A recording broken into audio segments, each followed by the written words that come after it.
Good morning. So this week's parsha is Parshas Kisavo, and I want to talk about just having like a positive focus. In the Torah, in this week's parsha, after the land is conquered and divided, all the farmers are supposed to be bringing up their first fruits as bikurim to the Kohen, and this is a ceremony for Jews to acknowledge that despite all of his accomplishments and everything that he's done and all the efforts that he's put in, it's really all gifts from Hashem. And so the Torah adds, he says, you shall rejoice with all the goodness that Hashem has given you and your household. So Reb Mordechai Gifter asks, why does the Torah add that a person bringing bikurim should rejoice, that they should be happy? It seems kind of natural that they would anyway. We tend to think that we are not happy in life because of blank and blank. We see our deficiencies and conclude that, if we weren't experiencing this lack, we would definitely be happy, which is very untrue. Chol Hamoed is something that's going to come up soon enough, right? Sukkos. And oh my gosh, parents shudder in anticipation. What trip are we going to do? Where are we going to go? How long are we going to go there for? What's it going to be like with the kids? The whole ordeal, right? And we plan a trip with all of our families, and we set everything up, we get all the provisions ready, and we set out on this excursion, and everybody's excited, there's high spirits, until you reach the car in the driveway and the kids start arguing over where they're gonna sit. Maybe you make it to your destination, right?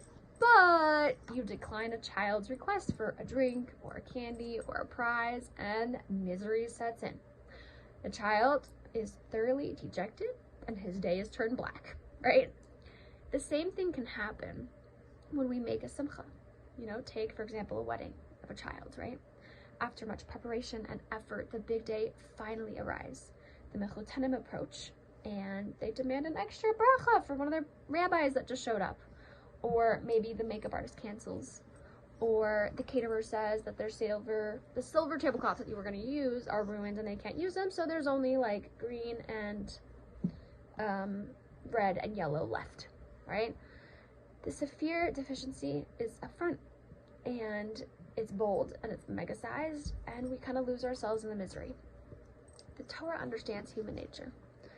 The Torah understands that this is how we react at times, and it entrusts us to rise above that. Though the Jewish farmer bringing his first-time fruits to the Beis HaMikdash should be filled with joy, it's quite possible that as soon as he sees some of the other farmers' baskets and how big they are, that he won't be. It's a matter of perspective. The farmer can be depressed because this year's crop did not yield as much as last year. And, the farmer could be joyous when he leaves his house, but like I said, you see other baskets and then you kind of like, yikes. Therefore, the Torah has to command us to rejoice in all the goodness that Hashem has given us. We need to adjust our perspective. We must shrink the seemingly huge disadvantage that we have to its correct miniature size and enlarge the many gifts we do have that sometimes we let fade in the background. Later in the Parsha, we read that the curses and consequences that will occur if we don't follow the Torah properly. And it's written, because you did not serve Hashem amid gladness and goodness of your heart when everything was abundant. Why would the lack of joy in mitzvos bring curses even though we perform the mitzvah? The answer lies at the end of the sentence where it says, when everything was abundant. When we ceased to see the profusion of blessings, we cease to see Hashem. We are living in an era of abundance, the likes of which have never been experienced before.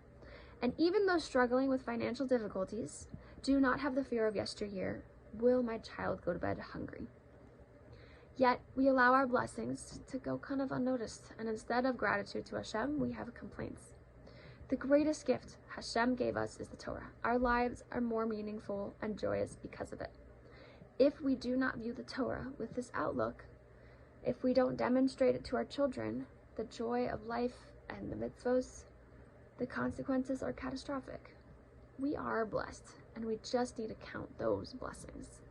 When we do, it will create a continuous flow of abundant joy into our lives and our lives of our children. I hope that you have an amazing day and a great week. Take care.